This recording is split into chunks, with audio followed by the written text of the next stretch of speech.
An armed man was shot and killed early on Sunday by U.S. Secret Service and local police after he breached a secure perimeter at President Donald Trump's Mar-a-Lago resort in Florida.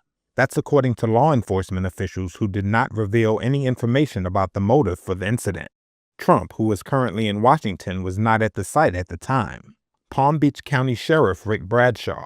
At 1:30 this morning, the security detail detected that an individual had made his way into the inner perimeter of Mar-a-Lago.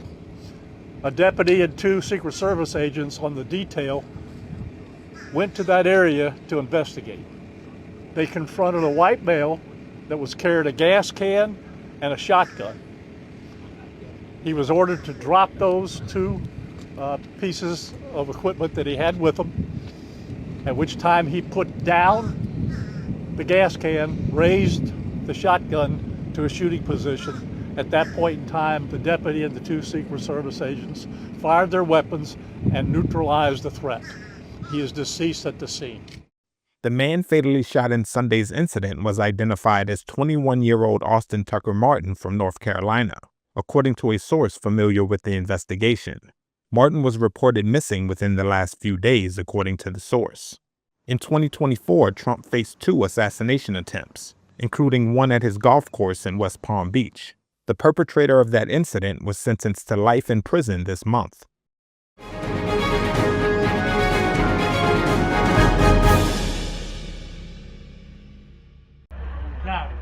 Pakistan launched strikes on Afghanistan on Saturday, saying it was targeting militants operating from its neighbours' territory.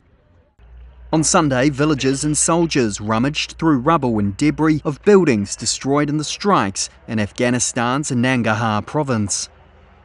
The South Asian nation's ruling Taliban said women and children were among the dozens killed and injured in the attacks. Reuters could not verify the remarks. This survivor said it felt like Judgment Day as aircraft passed over the bombed village. He said it was a crime that people were martyred during the month of Ramadan. The strikes bring a sharp escalation in tensions days after Kabul released 3 Pakistani soldiers in a Saudi-mediated move to calm worries following months of clashes. The attack targeted terrorist camps and hideouts belonging to the Pakistani Taliban, as well as Islamic State Khorasan province along the Afghan border, Pakistan's information ministry said. In a statement, it said it had conclusive evidence that recent attacks, including a mosque bombing in Islamabad, were carried out by the Pakistani Taliban. Kabul has repeatedly denied allowing militants to use Afghan territory to stage attacks in Pakistan. Afghanistan's defence ministry vowed an appropriate response at a suitable time.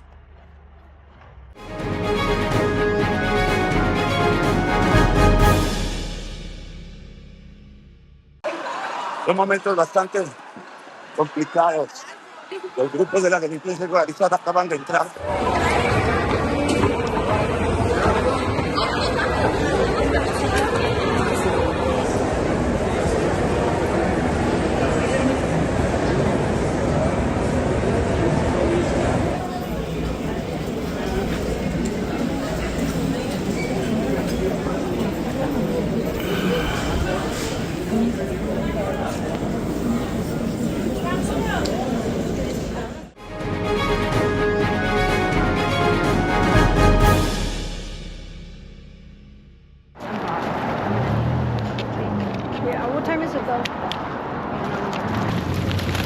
Leads down to Seward. I'm not born and raised in Tucson, but you know what, I call this one as my home. So Tucson is my home. We're Tucson people, and we all got to stick together. Did you get find anything?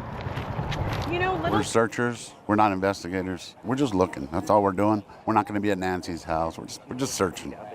Just walking, searching, getting some exercise and looking. Taking pictures if we find anything, submit it. I don't want to touch that.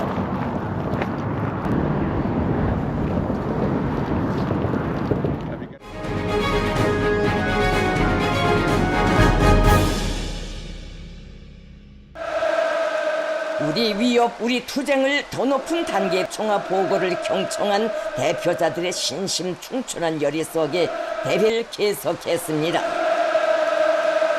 김철삼 동지, 오일정 동지 후보위원으로 선거됐습니다.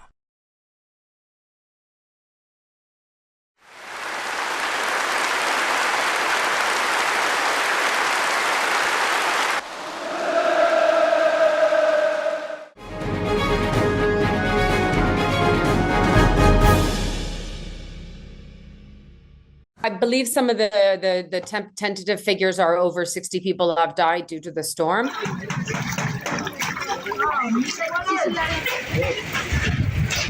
You still see a tremendous amount of impact due to the infrastructure and the construction of houses out there. A lot of them have been completely flattened by the cyclone. You see trees fallen on schools, roofs torn off of health centers and schools. So the damage is quite significant because the winds were up to almost 250 kilometers per hour.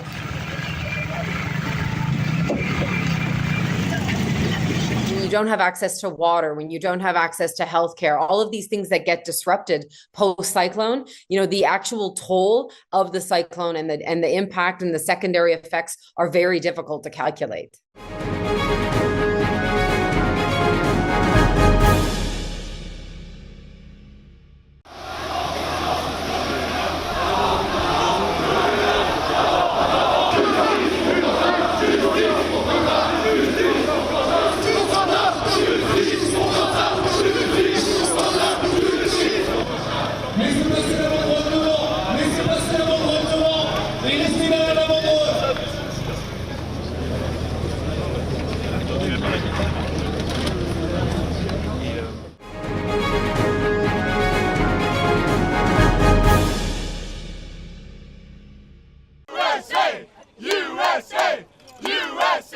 It was just a great game to watch. I mean, because you're watching history, right? And years from now, people will talk about this game, and we can say we were there. Let's go! Just to see the best in the world go at it, and then obviously it's great coming out on top, but just a great game, and you just knew it was going to come down to overtime. You knew it was going to come down to these two teams, so it was just absolute pleasure to be here, and we're just glad we got to witness it with our own eyes.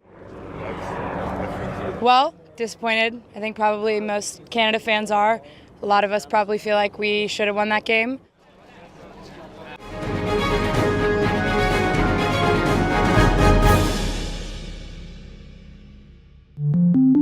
As the waters in the Atlantic warm, loggerhead turtles that nest in Cape Verde have been arriving earlier than usual. Because the temperature in the ocean increase, and the increasing temperatures may speed up egg development inside the body, thus shortening the successive clutches. It looks like good news for us. For researchers who have been tracking the turtles, the change seemed promising as it showed how the animals were adapting to warmer conditions. But once they started looking deeper, a larger issue emerged. They found that turtles were producing fewer eggs and mating less frequently, a trend that threatens the species.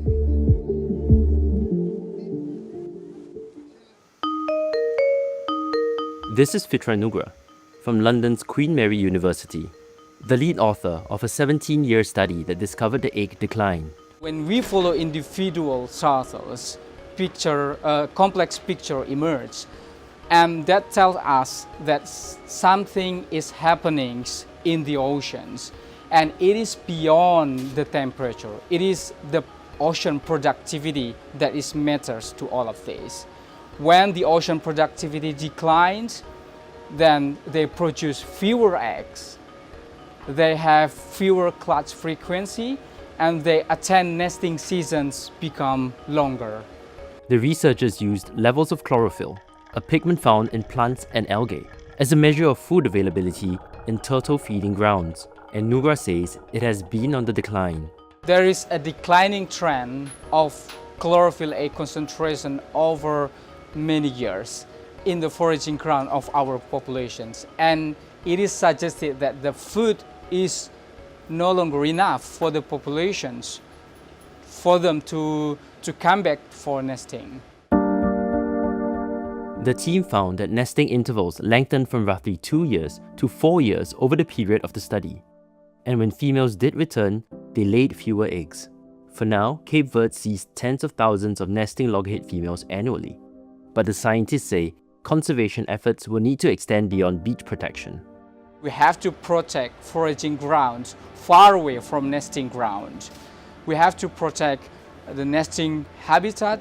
We also have to protect foraging habitats.